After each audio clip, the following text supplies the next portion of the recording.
క్రీస్తునామంలో మన ఆత్మలకు తండ్రి అయినటువంటి దేవుని ఆత్మతోనూ సత్యముతోనూ ఆరాధించడానికి,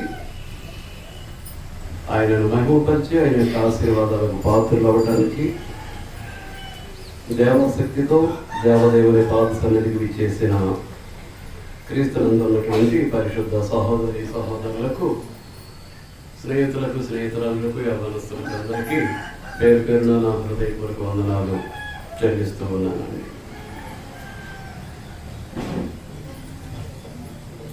దేవునికి శత్రువైనటువంటి సాతాను దేవుని పిల్లలమైనటువంటి మనకును శత్రువై మనలను దేవుని మార్గంలో నుంచి తప్పించడానికి, దేవుని యొక్క నీతి నుండి పరిశుద్ధత నుండి మనల్ని తొలగించడానికి, దేవునికి దూరం చేసి మన జీవితాలను నాశనానికి సిద్ధపరచడానికి సాతాను వేసే ఎత్తుగడలో మనం కొన్నింటిని చూసాం. అందులో మొట్టమొదటిది ఏంటంటే ధనం, ధనాపేక్ష, ధనలాభాపేక్ష, లోభత్వం అనగా ధన వ్యామోహం మొట్టమొదటిది. రెండవది మద్యం, మత్తు. మూడవది భక్తిహీనత.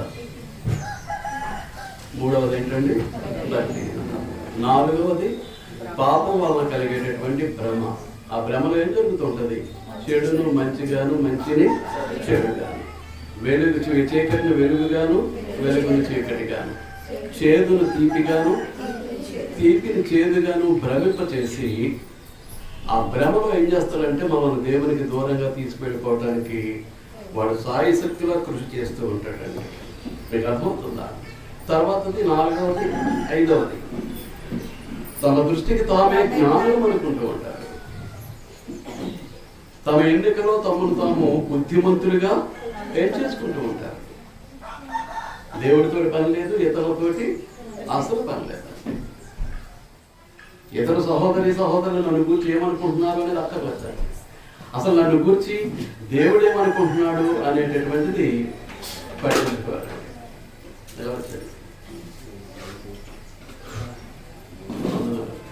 మీరు అర్థమవుతుంది. తమకు తామే జ్ఞానులు అనుకుంటూ ఉంటారు, తమకు తామే తమ ఎన్నికలో బుద్ధిమంతులమని అనుకుంటూ ఉంటారు. ఇది ఎన్నవదండి? ఇది ఐదవది. ఆరవది ఏంటి అని అంటే 30వ అధ్యాయం 1వ వచనంలో మనం చూసాం, లోబడని వారికి శ్రమ. దేవుని యొక్క ఆజ్ఞకు, దేవుని యొక్క మాటకు లోబడని వారికి, విధేయత చూపనటువంటి వారికి శ్రమ. ఎందుకు చెప్తున్నానంటే తమ సొంత ఆలోచనలో, దేవునితో ఆలోచించకుండా తమ సొంత ఆలోచనలో వెళ్ళిపోతూ ఉంటారు. తమకు నచ్చిన వారితోటి తమకు ఇష్టం వచ్చినటువంటి సంధిని చేసుకుంటూ ఉంటారు. వారు ఎటువంటి వారైనా సరే. అందులో భాగమే ఇప్పుడు క్రీస్తు సంఘ సువార్తకు అనబడేటటువంటి వారు మత శాఖల వారితోటి సంధి చేసుకోవడం, స్నేహం కలిగి ఉండటం. దానికి మీద ఒక గొప్ప నామం క్రైస్తవుల యొక్క ఐక్యత అని. ఏం లేదు.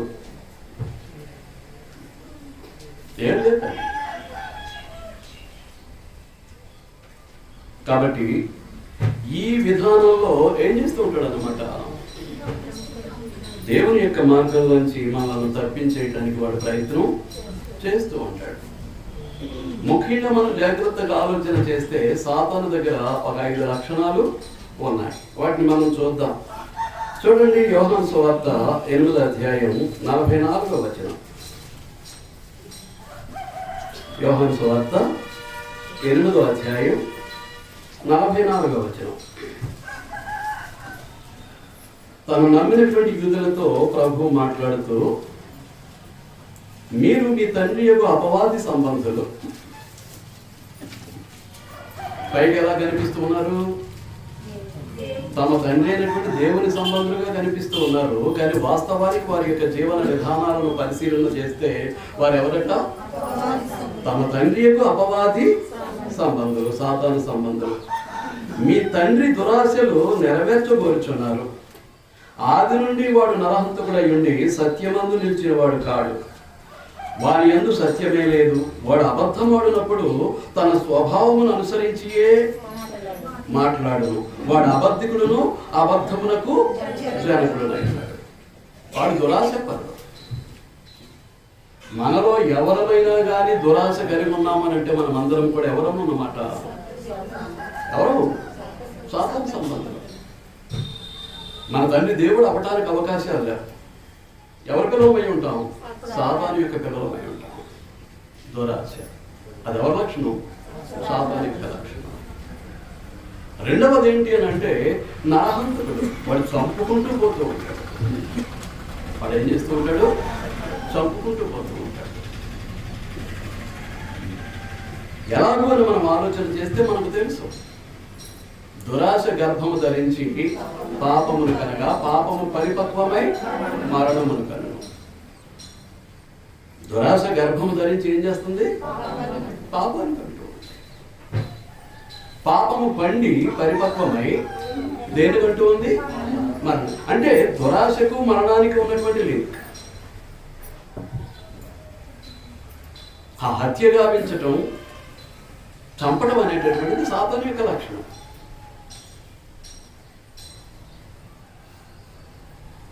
ఆ హత్య గావించడానికి వాడు వాడేటటువంటి 3 బాణాలు, ఆయుధాలు ఏంటి అని అంటే మొట్టమొదటిది దురాశ అనుకున్నాం. రెండవది ఏంటి అని అంటే భక్తిహీనత. మనం చదువుకున్నాం. మూడవదిగా భక్తిహీనత అయిన త్రాళ్లతోటి దోషములు లాగుకొని పోవు వారికి శ్రమ. భక్తిహీనత అనేటటువంటి మోకుతాళ్లతోటి పాపమును లాగుకొని పోవు వారికి శ్రమ. అంటే రెండవది ఏదన్నమాట అండి భక్తి. మొట్టమొదటి ఏమనుకున్నాం? దురాశ. దురాశ గర్భము ధరించి పాపమును కనుక పాపము పండి పరిపక్వం చెందడం అంటే పండి ఏం చేస్తుంది? మరణాన్ని కంటుంది. అలాగా కూడా ఎక్కడికి వచ్చాడు? మరణానికి. అంటే పాపం నుంచి జీతం మరణం. It is general statement. రోమపత్రిక 6:23 కనుక పాపం చేసే ప్రతివాడు మరణ స్థితిలో ఉంటాడు, మృత్యువై ఉంటాడు, ఆడవారేమి మగవారేమి.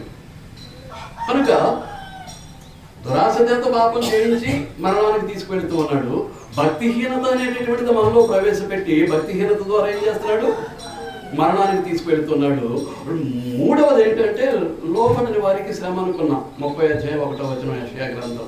అక్కడ కూడా ఏం చేస్తాడు? దేవుని యొక్క ఆజ్ఞకు లేక దేవుని యొక్క మాటకు లోబడక పాపమునకు పాపము సమకూర్చుకునేటటువంటి వారు, పోగు చేసుకునేటటువంటి వారు. దేవుని మాటకు లోబడినటువంటి వారు ఏం చేస్తున్నారు? దేవుని యొక్క మాటను అతిక్రమించిన ప్రతి చోట, దేవుని యొక్క ఆజ్ఞను అతిక్రమించిన ప్రతి చోట, దేవుని మాటకు విధేయత చూపనటువంటి లోబడినటువంటి ప్రతి చోట ఏం చేస్తున్నారు? పాపమే చేస్తున్నారు. పాపమునకు పాపము. మీరు గతంలో చదివారు, కావాలంటే మళ్ళీ చూడవచ్చు. ఉందా అండి? ఉంది. పాపమునకు పాపం ఏం చేస్తుంటారు? సమకూర్చుకుంటూ ఉంటారు, మూట కట్టుకుంటూ ఉంటారు. మా పాపం నుంచి జీతం ఏంటన్నమాట? పాపం నుంచి జీతం ఏంటి? అంటే ఏ మరణం అది? స్పిరిచువల్ డెత్, ఆత్మీయ మరణం. అంటే దేవునికి దూరం అయిపోతాం. అంటే దేవుని మాట వినని వాడిని దేవుడు ఏం చేస్తాడు? వదిలేస్తాడు.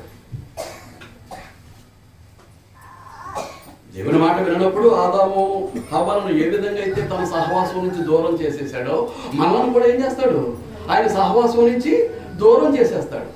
మనం వచ్చి కూర్చున్నంత మాత్రం దేవుని కుమారులము కుమార్తెలు అవ్వడానికి అవకాశాలు లేవు. ఏం చేద్దామంటే మనం దేవుని వాక్యం మీద, దేవుని యొక్క జ్ఞానం మీద, దేవుని యొక్క ఆజ్ఞ మీద, దేవుని మాట మీద తిరుగుబాటు చేసేవాళ్ళం కాబట్టి దాని ద్వారా ఆజ్ఞాతిక్రమం పాపం, పాపం వచ్చి జీతము మరణం. మనం ఏంటంటే దేవుని మాటలను లోబడకపోవడం అనేటటువంటిది చాలా సింపుల్గా తీసుకుంటాం. దేవుని యొక్క ఆజ్ఞను అతిక్రమించడం అనేటటువంటిది చాలా సింపుల్గా తీసుకుంటాం. ఇప్పుడు మన మాట విననటువంటి కొడుకుని కానీ కూతుర్ని కానీ ఏం చేస్తాం? వదిలేస్తాం.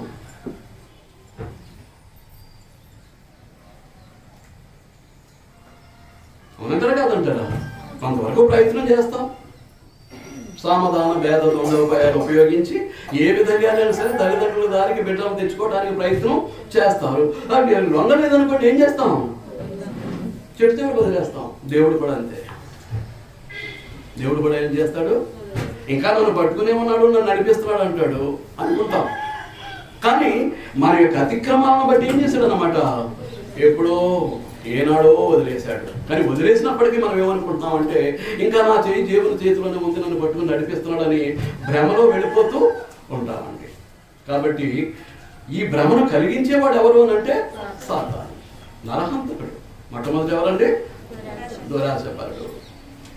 రెండవది నరహంతకుడు. మూడవది వాడు అబద్ధికుడు, అబద్ధమునకు జనకుడు. వాడు అబద్ధికుడును అబద్ధమునకు జనకుడు. వారి యందు వాడు సత్యమందు నిలిచిన వాడు కాడు. వాని యందు సత్యమే లేదు. వాడు సత్యమందు నిలిచిన వాడు కాడు, వాని యందు సత్యమే లేదు. కాబట్టి వాడు ఎవడు? అబద్ధికుడు, అబద్ధమునకు జనకుడు, తండ్రి. అబద్ధానికి వాడు తండ్రి. ఎంతమంది అవసరాన్ని బట్టి ఎన్ని అబద్ధాలు చెప్పేస్తున్నాం ఒక రోజులో. అవసరాన్ని బట్టి ఎన్ని అబద్ధాలు చెప్పేస్తూ ఉంటాము, ఉంటారు. అటువంటిప్పుడు మనం అందరం కూడా ఏమవుతాం? సాతాను యొక్క పిల్లలమే అబద్ధం. మీరు మీ తండ్రి యొక్క అపవాది సంబంధం. సత్యం అంటే ఏంటి? వాక్యం. వాడు దేవుని యొక్క మాటకు, దేవుని యొక్క వాక్యానికి లోబడాల్సినటువంటి పని లేదు. ఎవరికి? సాతానికి. ఈ రోజున దేవుని యొక్క వాక్యానికి లోబడని వారందరూ సాతాను సంబంధమే. వాక్యాన్ని అనుసరించి వారి జీవితాలను నడిపించుకోలేనటువంటి ప్రతి ఒక్కరూ కూడా ఎవరన్నమాట అండి? తమ తండ్రి అయినటువంటి అపవాది సంబంధం. కనుక ఎలాగో మన జీవితాలను నడిపించుకుంటున్నాం అనేటటువంటిది మనం చూసుకోవాలండి. 3 చూసాం. ఒకటేంటి? దురాశపరుడు. చెప్పాలి. మొదటిది ఏంటండి? దురాశపరుడు. రెండవది నరహంతకుడు. మూడవది ఏంటండి? అబద్ధికుడు, అబద్ధమునకు జనకుడు. మరో 2 మనం ప్రకటన గ్రంథంలో చూడబోతాం. ప్రకటన గ్రంథం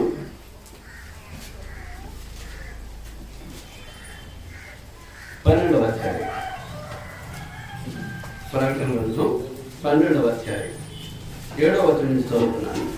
అంతట పరలోకమందు యుద్ధము జరిగెను. మిఖాయేలును అతని దూతలను ఆ ఘట సర్పముతో యుద్ధము చేయవలని ఉండగా ఆ ఘట సర్పమును దాని దూతలను యుద్ధము చేసిరి గాని గెలవలేకపోయాయి. కనుక పరలోకమందు వారికి స్థలము లేకపోయాను. కాగా సర్వలోకమును మోసపుచ్చుచు అపవాది అనియు సాతాననియు పేర్లు గల ఆ ఆది సర్పమైన ఆ మహా ఘట సర్పము పడద్రోయబడెను. అది భూమి మీద పడద్రోయబడెను. దాని దూతలను దానితో కూడా పడద్రోయబడి. మరియు ఒక గొప్ప స్వరము పరలోకమందు ఎలాగో చెప్పుట వింటిని, రాత్రింపవళ్ళు మన దేవుని ఎదుట మన సహోదరుల మీద నేరము మోపువాడైన అపవాది పడద్రోయబడి ఉన్నాడు గనుక ఇప్పుడు రక్షణయు శక్తియు రాజ్యమును మన దేవుని వాయను. ఇప్పుడు అధికారము మన ఆయన క్రీస్తు దాయను. రైట్.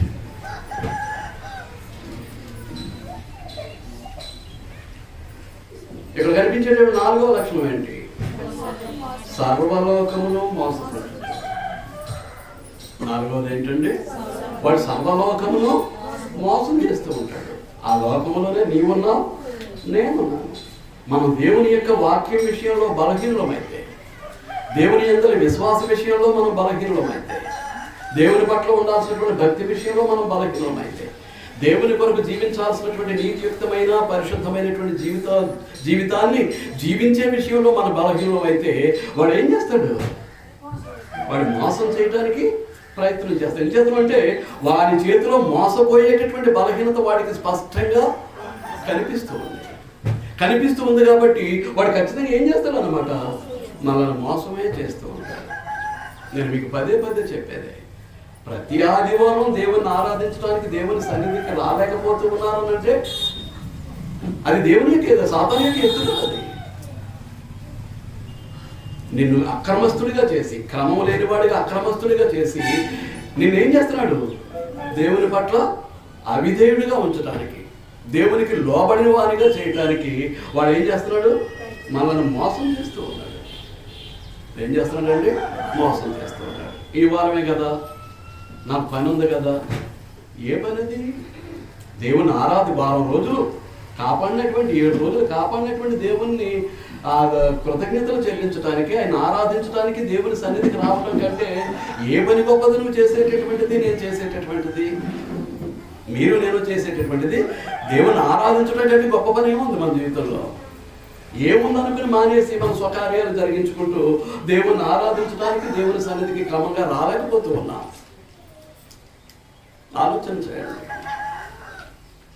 మోసం చేస్తున్నాడు వాడు. మనం ఏం చేస్తున్నాడు? మోసం చేసి మన డ్యూటీలకో, లేకపోతే మన ఫంక్షన్స్కో, లేకపోతే వేరే వేరే ఇతరత్ర మన స్వకార్యాలకు మనల్ని తీసుకెళ్ళిపోయి ఏం చేస్తున్నాడు అనమాట? దేవునికి అవిధేయులుగా చేసి దేవునికి దూరం చేసేస్తూ ఉన్నాడు. 3వది ఏంటంటే, 4వది ఏంటి? మోసం చేయడం. 4వది ఏంటి అని అంటే, దేవుని ఎదుట అపవాదు వేస్తూ ఉంటాడు. 10వ వచనం, రాత్రింబవళ్ళు దేవుని ఎదుట మన సహోదరుల మీద నేరము మోపువాడైన అపవాది. మనకు యోబు గ్రంథం తెలుసు. 1వ అధ్యాయాన్ని మనం పరిశీలించినప్పుడు ఆయన దేవదూతలతో ఒక సభ ఏర్పాటు చేసుకున్నాడు. దేవదూతలతో ఏం చేశాడు? దేవుడు ఒక సభ ఏర్పాటు చేశాడు. ఆ సభలోకి ఎవరు వెళ్ళారు? సాతాను వెళ్ళాడు. నువ్వు ఎలా వచ్చావు అన్నాడు దేవుడు. నేను భూమి మీద అటు ఇటు తిరుగుతూ వచ్చాను. అటు ఇటు తిరుగుతూ ఏం చేస్తాడు? తనకు బలహీనుడిగా కనిపించినటువంటి నిన్ను నన్ను ఏం చేస్తూ ఉంటాడు? దురాశ పనులు చేస్తుంటాడు, పాపము చేయించి చంపుతూ ఉంటాడు, తర్వాత అబద్ధికుడిగా చేస్తూ ఉంటాడు, మనల్ని మోసం చేస్తూ ఉంటాడు. ఇవన్నీ చేసి చివరకు దేవుని దగ్గరికి వెళ్ళి, రంగారావు చాలా గొప్ప భక్తుడు అన్నావు కదా, మంచి సేవకుడు అన్నావు కదా, వాడు ఏంటి అలా మాట్లాడుతున్నాడు, వాడు అలా చేస్తున్నాడు ఏంటి, నీ ఆరాధనకు ఎన్నిసార్లు మానేశాడు, అలా బయట తరగతి వస్తున్నాడు వాక్యాన్ని నేర్చుకోవడానికి. ఈ విధంగా ఏం చేస్తాడు అన్నమాట అంటే నేరారోపణ చేస్తూ ఉంటాడు. అపవాదు వేస్తూ ఉంటాడు. అపవాదు వేస్తూ ఉంటాడు. కనుక మనం చాలా జాగ్రత్తగా ఉండాల్సినటువంటి అవసరం ఉంది. అటు ఎలా వచ్చామంటే, అయితే భూమి మీద నా భక్తుడు ఉన్నాడు. అతను ఎవరు? యోబు అనేటటువంటి భక్తుడు ఉన్నాడు కదా. అతను నీకు తెలుసా? అతను ఎవరు? నీతిమంతుడు, యథార్థపరుడు, తర్వాత ఏం చేశాడు? న్యాయవంతుడనే ఉండి తన పాపాలను విసర్జించినటువంటి వాడు అని చెప్తే, నువ్వు అది చేసావు, ఇది చేసావు, అతని ఆస్తి కాపలా పెట్టావు, అతనికి నువ్వు తోడుగా ఉన్నావు కాబట్టి అతను ఏం చేస్తున్నాడు? నేను దేవాన్ని కొలిసి నేను మహిమపరుస్తూ ఉన్నాడు. అదంతా పోయిన రోజున నీ పేరు కూడా ఎత్తడు అని దేవునితోటే పోటీ పెట్టుకుంటే ఎవరు నలిగిపోయారు మధ్యలో? ఎవరు నలిగిపోయారండి? ఇంచుమించు 1వ అధ్యాయం నుంచి 38 అధ్యాయాల వరకు ఆ నలుగుడు మనకు కనిపిస్తూ ఉంటుందండి. ఎవరు నలుగుతాయి? యోబు యొక్క నలుగురు. మాట పట్టింపు ఎవరెవరి మధ్య? సాతానుకు దేవునికి మధ్యలో నలిగిపోయేవాడు ఎవరు? యోబు.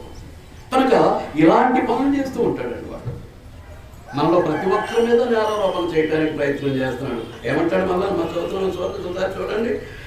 మరియు గొప్ప స్వరము పరలోకమందు ఎలాగో చెప్పటం ఏంటి? రాత్రింబవళ్ళు, ఇదే పని, రాత్రింబవళ్ళు మన దేవుని ఎదుట మన సహోదరుల మీద నేరము మోపువాడైనా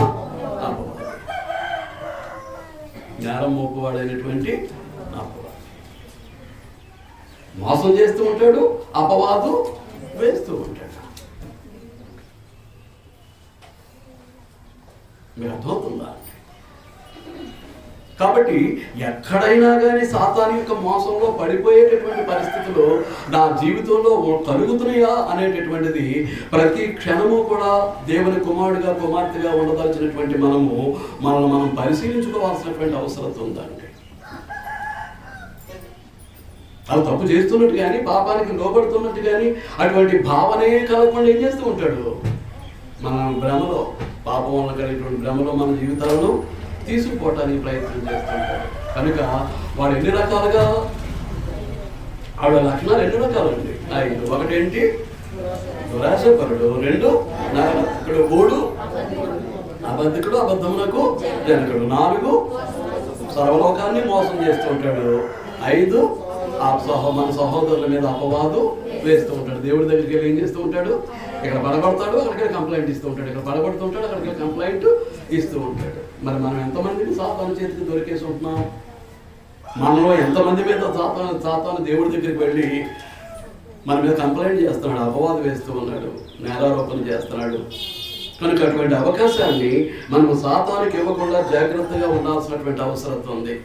ఇక్కడ ఎంతమంది నిద్రపోతున్నారు? మరి కొంతమంది కనపడుతున్నారు, కళ్ళు మూసుకుని ఊగుతున్నారు. దేవుని ఆరాధించడానికి వచ్చి ఉదయాన్నే ఎక్కడి నుంచి వచ్చేస్తుందంట నిద్ర? ఎక్కడి నుంచి వచ్చేస్తుంది? ఆ కిందకి వెళ్తే నేల ట్యాప్ ఉందండి, కాస్త మొహం కడుక్కుని వస్తే బాగుంటుంది. కాబట్టి అది కూడా ఎవరి పని? వెన్నెముడు. లోబట్ట మాట అటువించండి. వాడు ఏం చేయలేవాడు? అసలు దేవుని మాట విననివాడు. వాడు ఒళ్ళో పెట్టేసుకుని తల జోలపాటు వాడేస్తూ ఉంటాడు అన్నమాట. హాయిగా వచ్చేస్తుంటుంది నిద్ర ఎక్కడ లేదు. కాబట్టి ఏ ఏ పరిస్థితుల్లో సాతాను యొక్క మోసానికి మనం లోబడిపోతూ ఉన్నాం, ఏ ఏ విషయాల్లో వాడు కలిగించేటటువంటి పాపపు భ్రమకు మనం లొంగిపోతూ ఉన్నాము అనేటటువంటిది మనం ఆలోచించుకోవాల్సినటువంటి అవసరం ఉంది. కనుక ఈ 5 ఏంటన్నమాట అండి? వాడి యొక్క లక్షణాలు, వాడిని తండ్రిగా అంగీకరించి వాడికి లోబడే పరిస్థితుల లక్షణాలన్నీ కూడా ఏం చేస్తూ ఉంటాడు? మనలోనికి చొప్పిస్తూ ఉంటాడు. ఆ సాతాను లక్షణాలన్నీ కూడా మనలోనికి చొప్పిస్తాడు. వాస్తవానికి దేవుని పోలికలో చేయబడినటువంటి మనము ఏ లక్షణాలు కలిగి ఉండాలి? దైవ లక్షణాలు, దైవ స్వభావంలో పాలివారమై దైవ లక్షణాలు కలిగి ఉండటానికి బదులు మనం సాతానికి లోబడుతున్నాం, దేవుని మీద తిరుగుబాటు చేస్తున్నాం, దేవుని మాటకు విధేయత చూపట్లేదు. కాబట్టి వాడు ఏం చేస్తూ ఉంటాడు? ఇలా సాతాను లక్షణాలన్నీ మనలోనికి ప్రవేశపెట్టడానికి, మనల్ని సాతాను సంబంధిగా, సాతానికి పిల్లలుగా చేసేటానికి వాడు సాయశక్తిగా కృషి చేస్తూ ఉంటాడు. కనుక ఈ పరిస్థితుల్లో మనకేం జరుగుతూ ఉంటాయి? శోధనలో భాగంగా శ్రమలు, తర్వాత నింద, తర్వాత బాధ, ఇవన్నీ కూడా మనం కలిగి ఏమైపోతాం అన్నమాట అండి? వెక్స్ అయిపోయి, నాకు దేవుడు ఏం చేశాడు? దేవుడు నమ్ముకున్న తర్వాత దేవుడు నాకు ఏం చేశాడు? ఇలాంటి పరిస్థితికి తీసుకొచ్చేస్తాడండి. కానీ దేవుడు ఏం చెప్తున్నాడు? శ్రమ పడితేనే కానీ పరలోకం అనేటటువంటిది మనకు దొరకదు. దేవుని కొరకు ఎన్ని శ్రమలైనా మనం భరించాలి. శ్రమ పడకుండా పరలోక రాజ్యం అనేటటువంటి దానికి మనం వారసులం కావాలి, ఆ నిత్య జీవాన్ని స్వతంత్రించుకోవాలి. కాబట్టి ఇప్పుడు మనం ఏం చేయాలన్నమాట అండి? ఏం చేయాలి? సాతాను మీద యుద్ధం ప్రకటించాల్సినటువంటి అవసరం ఉంది. నిజముగా నీవు దేవుని కుమారుడు అయితే, నిజముగా నీవు దేవుని కుమార్తె అయితే, దేవుని శత్రువు నీ శత్రువు అయినటువంటి సాతాను మీద ఏం చేయాలి? యుద్ధాన్ని ప్రకటించాలి, సాతానును ఓడించాలి. సాతాను మీద దేవుని పక్షంగా విజయాన్ని సాధించాల్సినటువంటి బాధ్యత దేవుని కుమారులుగా కుమార్తెలుగా మన మీద ఉంది. మీకు అర్థమవుతుందా? దేవుని కుమారుడుగా దేవుని కుమార్తెగా మన మీద ఆ బాధ్యత ఉంది. మన విజయము, సాతాను మీద మన విజయం. ఎవరి విజయం? క్రీస్తు ప్రభు యొక్క విజయం, లేకపోతే దేవుని యొక్క విజయం. దేవునికి విజయాన్ని, లేకపోతే దేవుని కుమారుడైనటువంటి క్రీస్తుకు విజయాన్ని తేనప్పుడు మనం ఏ విధమైనటువంటి క్రైస్తవం అవుతామంటారు? ఏ విధమైనటువంటి క్రైస్తవం? అది పాపము అనేటటువంటి స్వభావ లక్షణం అనేటటువంటిది ఎవరిది? సాతానుది. చూడండి, యోహాను రాసినటువంటి మొదటి పత్రిక 3వ అధ్యాయం. అపోస్తలుడైన యోహాను రాసినటువంటి మొదటి పత్రిక 3వ అధ్యాయం 8వ వచనం. అపవాది మొదట నుండి పాపము చేయుచున్నాడు గనుక పాపము చేయు ప్రతివాడు అపవాది సంతానం. అపవాది మొదటి నుండి పాపము చేయుచున్నాడు గనుక పాపము చేయువాడు అపవాది సంతానం. యోహాను రాసిన మొదటి పత్రిక 3వ అధ్యాయం 8వ వచనం. మొదటి నుండి పాపం చేసేవాడు ఎవరు? సాతాను. కనుక పాపం చేసేవాడు ఎవరు సంబంధి? పాపం చేసేవాడు ఎవరు సంబంధి? అపవాది సంబంధి. అంటే ఎలాగో పాపం చేయటం? ఒక్క ఆదివారం ఆరాధన మానేయటం చాలు. నువ్వు పాపవే, నువ్వు పాపాత్మురాలివే. ఒక్క ఆదివారం ఆరాధన మానేస్తే పాపం కొనసాగుతుంది. దేవుని యొక్క ఆజ్ఞను అతిక్రమించి సమాజముగా కూడట మానవద్దు అని చెప్పినటువంటి దేవుని యొక్క ఆజ్ఞను అతిక్రమించి ఏం చేస్తున్నారు? పాపం చేస్తున్నాం. నేను పొగ త్రాగట్లేదు, మత్తు పానీయాలు సేవించట్లేదు, మత్తు పదార్థాలు నవ్వట్లేదు, పేకాడట్లేదు, వ్యభిచరించట్లేదు, దొంగతనం చేయట్లేదు, మోసం చేయట్లేదు, ఇటువంటివి ఇవి చెడు లక్షణాలు, దురలవాట్లు, చెడలవాట్లు, దురలవాట్లు అవి వేరే. అసలు దేవుని కుమారుడిగా దేవునికి లోబడకపోవటమే కదా, దేవుని మాట వినకపోవటమే కదా పాపం. అంచేది ఇదే పత్రిక 3:4 పక్కనే ఉంది కదా. ఏమంటున్నాడు? పాపము చేయు ప్రతివాడును ఆజ్ఞను అతిక్రమించును. పాపం చేసే ప్రతివాడు ఆజ్ఞ అంటే దేవుడు చేయమన్న పని మానేస్తాడు, వద్దన్నటువంటి పని చేస్తాడు. ఇది ఆజ్ఞాతిక్రమం. చేయమన్న పనిని మానేసి వద్దన్నటువంటి పనిని చేయటమే ఆజ్ఞాతిక్రమం. కనుక పాపము చేయి ప్రతివాడు ఆజ్ఞను అతిక్రమించును. ఆజ్ఞాతిక్రమమే పాపం. ఆజ్ఞాతిక్రమమే పాపం. ఈ పాపం చెయ్యటం అనేటటువంటి లక్ష్యం ఎవరిది? ఆది నుంచి పాపం చేస్తున్నటువంటి సాతానుడి. కనుక నీవు పాపం చేస్తూ ఉన్నట్లయితే నీవెవరివి? నేను పాపం చేస్తున్నట్లయితే నేను ఎవరిని? సాతాను సంబంధం. నేను ఎవరిని?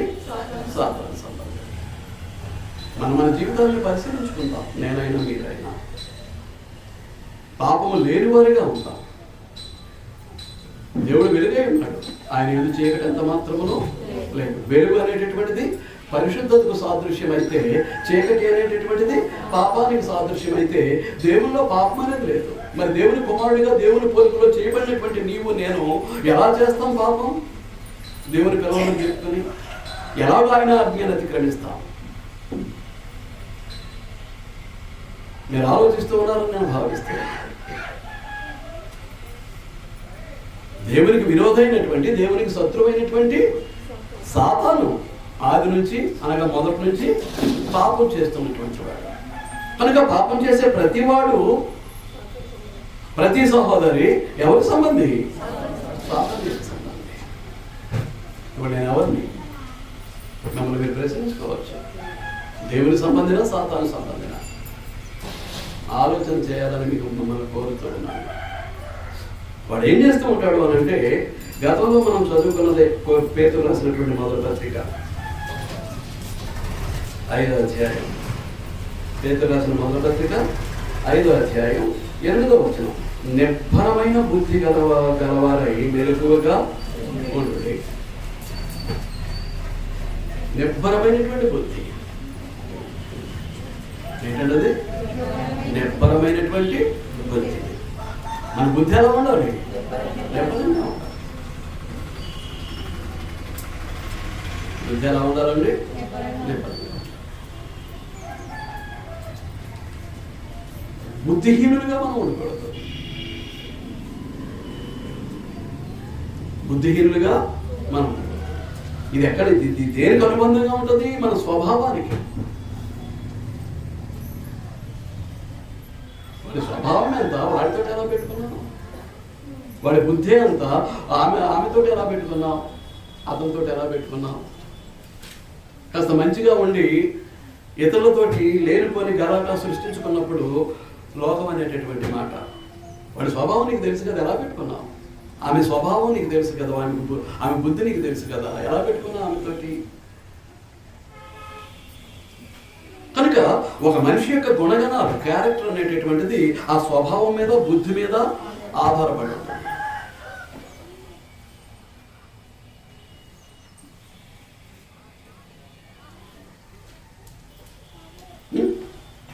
నీకు బుద్ధి లేదా? గడ్డి తింటున్నావా అని అడుగుతాను. మీకు అర్థమవుతుందా? అందుచేత బుద్ధి ఎలా ఉండాలి? ఎలా ఉండాలి? నిబ్బరముగా ఉండాలి. నిబ్బరముగా ఉండాలంటే దేని చేత నిబ్బరంగా ఉంటుంది? దేవుని వాక్యంతో.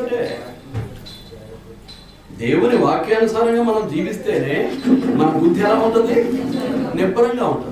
ఇప్పుడు దేవుని వాక్యాన్ని చేత మన జీవితాన్ని నడిపించుకోలేదనుకోండి, మన బుద్ధి నిబ్బరంగా ఉండటానికి అవకాశం లేదు. అది వంకర తిరుగుతూనే ఉంటుంది, వంకర బుద్ధి.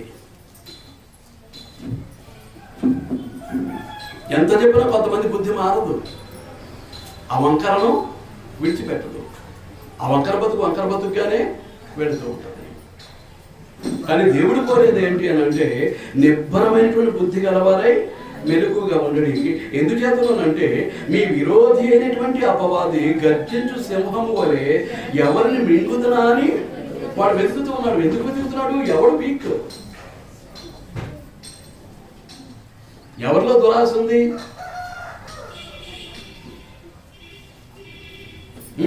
ఎవడు పాపం చేయడానికి అనుకూలంగా ఉన్నాడు?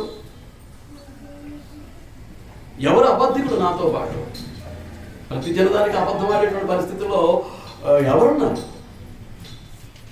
కాబట్టి వాడు మోసం చేయడానికి, దేవుని దగ్గర వెళ్ళి మన మీద అపవాదు వేయటానికి వాడు ఏం చేస్తూ ఉంటాడు?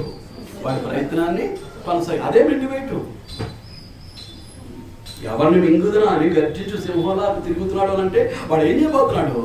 దురాశకో భక్తిహీనతకో దేవుని మాటకు లోబడినటువంటి పరిస్థితిలోకి మనం తీసుకెళ్ళిపోయి ఏం చేస్తూ ఉంటాడు అన్నమాట? మన చేత పాపాన్ని చేయిస్తూ ఉంటాడు. ఇక పాపం చేసామంటే ఎక్కడికి వెళ్ళిపోయాం? మరణానికి వెళ్ళిపోయాం. ఆ విధంగా ఏం చేస్తూ ఉంటాడు అన్నమాట అండి? భక్తుల యొక్క జీవితాలను మృంగివేయడానికి వాడు ప్రయత్నం చేస్తూ ఉంటాడు. వాడు అనేది దేవుని రాజ్యాన్ని పాడు చేసి తన రాజ్యాన్ని విస్తరింపజేసుకోవడానికి ప్రయత్నం చేస్తాడు. మనం అందరం కూడా ఎవరి రాజ్యంలో ఉన్నాం? మొట్టమొదట సాతాను యొక్క రాజ్యంలో ఉన్నాం. ఈ లోకమంతా వాని యొక్క రాజ్యం అని. ఈ లోకాధికారి ఎవరు? సాతాను. ఇప్పుడు వాని అధికారంలోంచి ఏం చేశాడు దేవుడు? మనల్ని విమోచించాడు. అంధకార సంబంధమైనటువంటి అధికారంలో నుండి మనల్ని విడుదల చేసి తాను ప్రేమించినటువంటి తన కుమారుని యొక్క రాజ్య నివాసులుగా చేశాడు. అంటే సాతాను యొక్క అధికారం కింద నుంచి మనం వచ్చేసాం. ఎవరి అధికారం కింద ఉన్నాం? దేవుని యొక్క అధికారం కింద, ఆయన కుమారుడైనటువంటి క్రీస్తు ప్రభు యొక్క అధికారం కింద మనం ఉన్నప్పుడు వాడు ఏం చేస్తూ ఉంటాడు? మనల్ని ఏ విధంగా పడగొట్టాలని వాడు ప్రయత్నం చేస్తూ ఉంటాడు. వాడు మొదటి నుంచి పాపం చేస్తున్నాడు. పాపం చేసేవాడు అపవాది సంబంధులుగా మనల్ని చేసి ఏం చేయడానికి వాడి ప్రయత్నం? వాడి రాజ్యాన్ని విస్తరించుకోవడానికి. వాడి రాజ్యం నుంచి వచ్చాం. మరలా ఏ విధంగానైనా సరే మనల్ని ప్రలోభపెట్టి మనల్ని మోసం చేసి ఏం చేస్తాడన్నమాట? మళ్ళా తిరిగి తన రాజ్యంలోనికి చేర్చేసుకోవడానికి వాడి ప్రయత్నం చేస్తూ ఉంటాడు. కనుక వాడి ప్రయత్నానికి మనం చిక్కకుండా జాగ్రత్తగా ఉండాలండి. అది వాక్యము ద్వారానే సాధ్యం. దేని ద్వారా సాధ్యం అండి? వాక్యము ద్వారానే. వాక్యము ద్వారానే అది సాధ్యం. అంటే ముందు మనం ఏం చేయాలన్నమాట? దేవునికి లోబడడానికి మనం ప్రయత్నం చేయాలి. దేవునికి లోబడడానికి ప్రయత్నం చేయాలి. చూడండి, యాకోబు రాసినటువంటి పత్రిక 4వ అధ్యాయం. ప్రభు సహోదరుడైనటువంటి యాకోబు రాసిన పత్రిక 4వ అధ్యాయం 7వ వచనం. కాబట్టి దేవునికి లోబడి ఉండుడి, అపవాదిని ఎదిరించుడి, అప్పుడు వాడు మీ వద్ద నుండి పారిపోవాలి. ఏమంటున్నాడు? సూత్రం. మనల్ని ఏ విధంగానైనా సరే మోసం చేసి ఏ రాజ్యంలో నుంచి అయితే మనం విడుదల చేయబడి విమోచించబడి బయటకు వచ్చామో మరలా తిరిగి ఏం చేస్తాడు వాడు? సాతాను తన రాజ్యంలో చేర్చేసుకోవడానికి, తన బిడ్డగా మలుచుకోవడానికి, తన అధికారం కింద ఉంచుకోవడానికి వాడు ప్రయత్నం చేస్తూ ఉంటాడు. ఆ ప్రయత్నాన్ని మనం ఎదిరించాలి అంటే మనం ఏం చేయాలన్నమాట అండి? ఏం చేయాలి? దేవునికి లోబడి ఉండాలి. దేవునికి లోబడి ఉండాలి అంటే దేవుని మాటను వినాలి, దేవుని మాటకు లోబడి ఉండాలి, దేవుని ఆజ్ఞకు విధేయత చూపాలి. దేవుడు దేని ద్వారా మాట్లాడతాడు? గ్రంథం ద్వారానే, దేవుని వాక్యం ద్వారానే దేవుడు మనతో మాట్లాడుతూ ఉంటాడు. ఒక ఆత్మీయ తండ్రిగా మన పరమ తండ్రి రాసినటువంటి ప్రేమ లేఖ ఏదన్నమాట అండి పరిశుద్ధ గ్రంథం. కనుక పరిశుద్ధ గ్రంథంలో వ్రాయబడినటువంటి ప్రతి మాట కూడా ఎవరి మాట? అది దేవుని మాట. కనుక అది కేవలం వినేసి విడిచిపెట్టడం కాదు, విన్న వాక్యానుసారంగా మన జీవితాన్ని మలుచుకోవటం, ఆ వాక్యానుసారంగా జీవించటం. అప్పుడు ఎవరికి లోబడుతున్నాం? దేవునికి లోబడుతున్నాం. దేవునికి మొట్టమొదట లోబడి ఆ తర్వాత ఏం చేయాలి? అపవాదిని ఎదిరించాలి, సాతాన్ని ఎదిరించాలి. దేవునికి లోబడకుండా సాతాను ఎదిరించడానికి ప్రయత్నం చేస్తే మన శక్తి సరిపోతుంది. మన శక్తి సరిపోయేది కాదు. అందుచేత మనం మొదట దేవునికి లోబడి ఉండండి. అప్పుడు మీరు ఏం చేస్తారు? అపవాదిని ఎదిరించడానికి శక్తిమంతులు అవుతారు. మీరు ఎదిరించినప్పుడు వాడు ఏమవుతాడు? మీ వద్ద నుంచి పారిపోతాడు. లేదు అనుకోండి, మీరు దేవుని మాటగా లోబట్టలేదు అనుకోండి, వాడు మనతోటే ఉంటాడు. దేవుని ఆజ్ఞకు లోబడకపోతే, దేవుడు చెప్పినట్లుగా మనం బ్రతకపోతే సాతాను ఎవరితో ఉంటాడు? మనతోటే ఉంటాడు. దేవుని సన్నిధికి రావడమే కష్టమైపోతుంది. సంఘము నిర్వహించేటటువంటి ప్రతి కార్యక్రమం సంఘ క్షేమాభివృద్ధి కొరకు, అందరూ ఆత్మీయ ఎదుగుదల సాధించి క్రీస్తును పోలి నడుచుకోవటం కొరకు, క్రీస్తు స్వరూపంలోనికి ఎదగటం కొరకు, క్రీస్తును ధరించుకోవటం కొరకు. క్రీస్తు ఎలాగైతే దేవునికి ప్రియమైనటువంటి కుమారుడో మనము కూడా దేవునికి ప్రియమైనటువంటి కుమారులుగా కుమార్తెలుగా ఉండటం కొరకు, క్రీస్తు యొక్క సంపూర్ణతలోనికి మనం ఎదగటం కొరకు. దాని కొరకే సంఘము కార్యక్రమాలు నిర్వహిస్తూ ఉంటే వారంలో అనేకమైనటువంటి కార్యక్రమాలు ఒకదానికి హాజరు కాలేకపోతున్నాము అని అంటే ఇది సాతాను ఎత్తుగలలో భాగం. సాతాను చేతిలో నీవు చిత్తుగా ఓడిపోతున్నారండి. దేవుని సన్నిధిని మానేసి దేవుని సన్నిధి కంటే నా శరీర సుఖమే, నా స్వకార్యాలే ముఖ్యము అనుకొని సాతాను చేతిలో చిత్తుగా ఓడిపోయేటటువంటి వారికి దేవుని కుమారులు కుమార్తెలు ఎలా అయి ఉంటారండి? సాతాను ఎదిరించడానికి శక్తి లేదు. దేవుని మాటకు ఎప్పుడైతే లోబట్టలేదో సాతాను ఎదిరించడానికి శక్తి లేదు. సాతాను ఎదిరించడానికి శక్తి లేనప్పుడు ఇక వాడు మన దగ్గర నుంచి ఎలా పారిపోతాడు? పారిపోతాడండి. మనతో చట్టాపట్టాలు వేసుకుని తిరుగుతుంటాడు. అసలు దేవునితో చట్టాపట్టాలు వేసుకొని, క్రీస్తు ప్రభుతో చట్టాపట్టాలు వేసుకొని మనం ఎవరి సహవాసానికి వచ్చాము? తండ్రి యొక్కయు కుమారుడు, ఆయన కుమారుడు అయినటువంటి యేసుక్రీస్తు యొక్కయు సహవాసానికి వస్తే ఈ పక్క తండ్రి బుద్ధం మీద, ఈ పక్క యేసుక్రీస్తు బుద్ధం మీద చేతులు వేసుకుని మనం ఏం చేయాలి? ఆ సహవాసంలో ఆనందించడానికి బదులు, ఆ సహవాసాన్ని అనుభవిస్తూ దేవునికి మహిమకరంగా జీవించడానికి బదులు మనం వాళ్ళతో చేత పెట్టాలేసుకుంటున్నాం. అందులో ఒక కార్యక్రమం చాలు. దేవుని సన్నిధికి క్రమంగా రాలేకపోవడమే సాతాను నీ పట్ల వేసుకున్నటువంటి ఎందుకు వెళ్ళలేకపోతున్నాను ఎప్పుడైనా ఆలోచించుకున్నారా? నాకు పని ఉన్నది కాబట్టి, మా ఇంటికి చుట్టాలు వచ్చారు కాబట్టి, నా పని ఇంకా అవ్వలేదు కాబట్టి, లేకపోతే నాకు కొంచెం నీరసంగా ఉంది కాబట్టి, ఏమండి ఆదివారం అయితే చాలదట్టి మిగిలిన కార్యక్రమానికి కూడా వెళ్ళిపోవాలండి. ఇప్పుడు ఇలాంటి స్వభావాన్ని కలిగించేవాడు ఎవరు? ఇప్పుడు సంఘము పనిలేక కార్యక్రమాలన్నీ సంఘానికి పని లేదా, లేకపోతే సువార్తలుగా నాకు పని లేదా?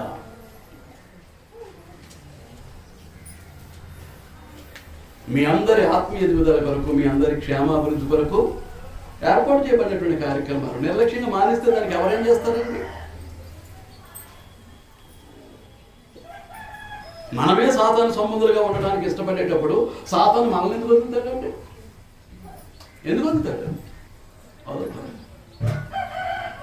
కనుక ఆలోచన చేయండి.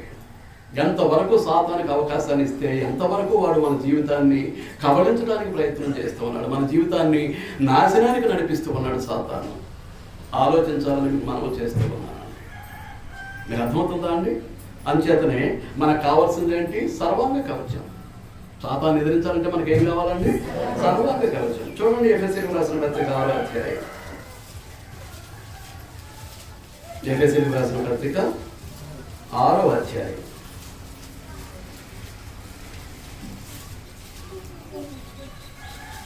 10వ వచనం నుంచి. తొదకు ప్రభు యొక్క మహాశక్తిని బట్టి ఆయన యందు బలవంతులై ఉండుడి. ఎవరి శక్తిని బట్టి?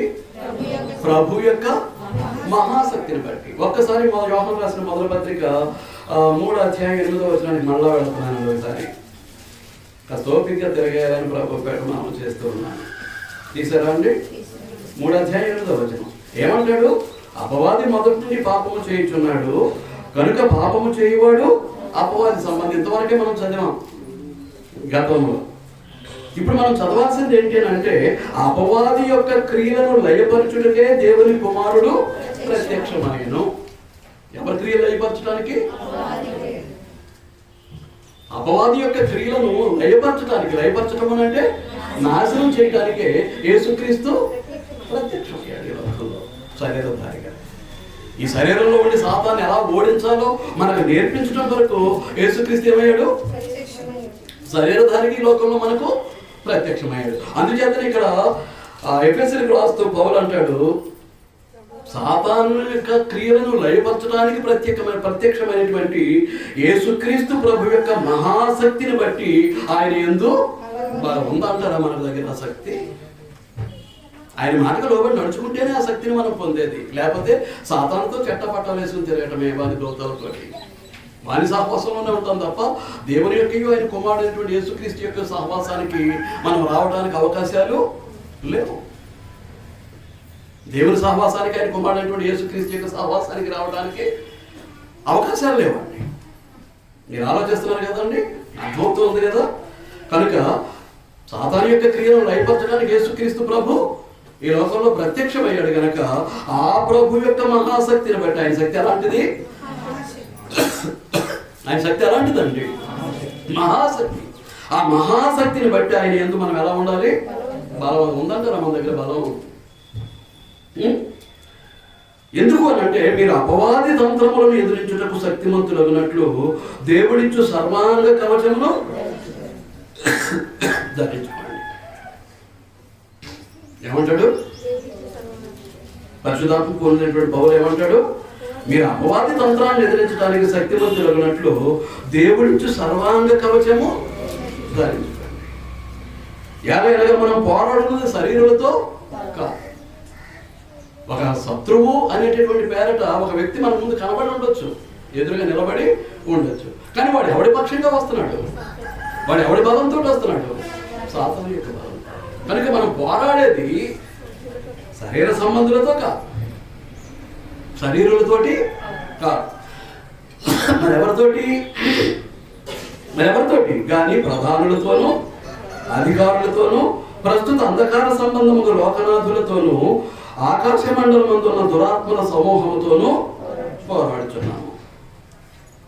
మనంతా ఏంటన్నమాట అండి? ఆత్మ సంబంధమైనటువంటి యుద్ధం. It is a spiritual warfare. It is a spiritual battlefield. రణరంగంలో ఉన్నాం. ఎవరితోటి? సాతానుతోటి, వారి దూతలతోటి. మన విజయం ఎవరి విజయం? మీకు పోయిన వన్ డే బైబిల్ క్లాస్లో చెప్పారు. మన గెలుపు ఎవరి గెలుపు? మనం ఓడిపోయి దేవునిని ఓడించడం కాదు, మనం ఓడిపోయి మన ప్రభు అయినటువంటి యేసుక్రీస్తుకు ఓటమి తీసుకురావడం కాదు. మనము గెలిచి ఏం చేయాలి? దేవునికి విజయాన్ని చేకూర్చాలి. క్రీస్తు ప్రభుకు గెలుపును తీసుకురావాల్సినటువంటి వారమై ఉన్నాం. అలాగే జీవిస్తూ ఉన్నాం మనం. ఒక్కసారి మన జీవితాలను పరిశీలించాలని మీకు ప్రభు పేట మనం చేస్తూ ఉన్నాం.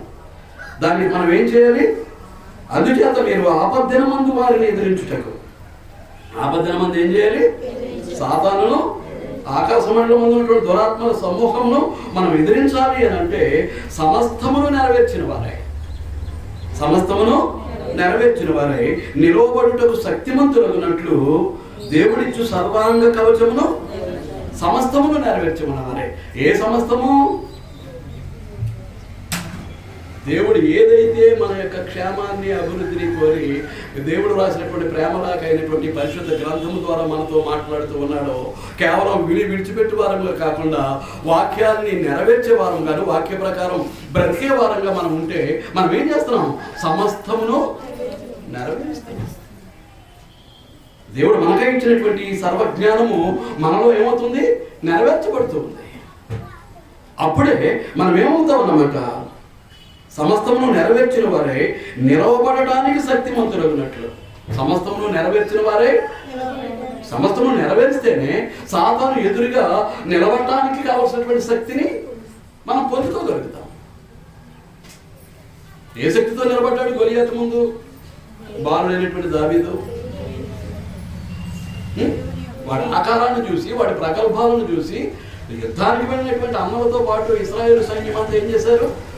కాళ్ళు ఆరుదాపుకుని కూర్చొని ఉంటే, వాడు విసిరే సవాలుకు ప్రతి సవాలు ఇవ్వలేనటువంటి బలహీనతలో ఉంటే అన్నలకు ఆహారాన్ని తీసుకువెళ్ళినటువంటి దావీదు అంటాడు, దేవుని సైన్యం ముందు, సర్వశక్తిమంతుడైనటువంటి దేవుని సైన్యం ముందు ఆ సున్నతి లేని ఫిలిస్తీయుడంతా అంటే ఎవరి బలంతో మాట్లాడుతున్నాడు, ఎవరి శక్తితోటి, ఎవరిని ఎరిగి మాట్లాడుతున్నాడు? దేవుడు ఏంటో ఎరుగు. దేవుడి శక్తి ఏంటో దావీదుకు తెలుసు.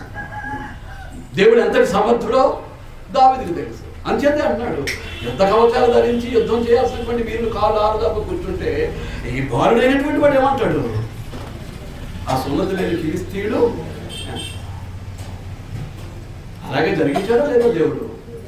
ఆ బాలుడి చేతుల మీదుగానే 6 మూరల ధ్యానుడు ఉన్నటువంటి ఆ గొలియాతు యొక్క శిరస్సును ఎవరు ఖండించారు? దావీదే. నిలబడటం నీ పని నా పని, సమస్తమును నెరవేర్చి సాతాను ఎదుట నిలవబడటం నీ పని నా పని. సాతాను మీద విజయాన్ని ఇచ్చేవాడు ఎవరన్నమాట? సాతాను మీద మనకు విజయాన్ని ఇచ్చేవాడు ఎవరండి? దేవుడు. ఈ సత్యాన్ని మనం గుర్తించాల్సినటువంటి అవసరం ఉంది. ఇందాకేమనుకున్నాం? దేవునికి లోబడి ఉండండి, అపవాదిని ఎదిరించండి, వాడు అప్పుడు మీ దగ్గర నుంచి పారిపోతాడు. ఎలాగోనంటే ప్రభు యొక్క మహాశక్తిని బట్టి సాతాను యొక్క క్రియలను, అపవాది యొక్క క్రియలను లయపరచడానికే యేసుక్రీస్తు ప్రభు ఈ భూమి మీద ప్రత్యక్షమయ్యాడు. కాబట్టి ఆ ప్రభు యొక్క శక్తిని బట్టి ఆయన యందు, క్రీస్తునందు అనగా క్రీస్తు శరీరమునందు అనగా క్రీస్తు యొక్క శరీరమైనటువంటి క్రీస్తు సంఘమునందు మీరు ఎలా ఉండాలి?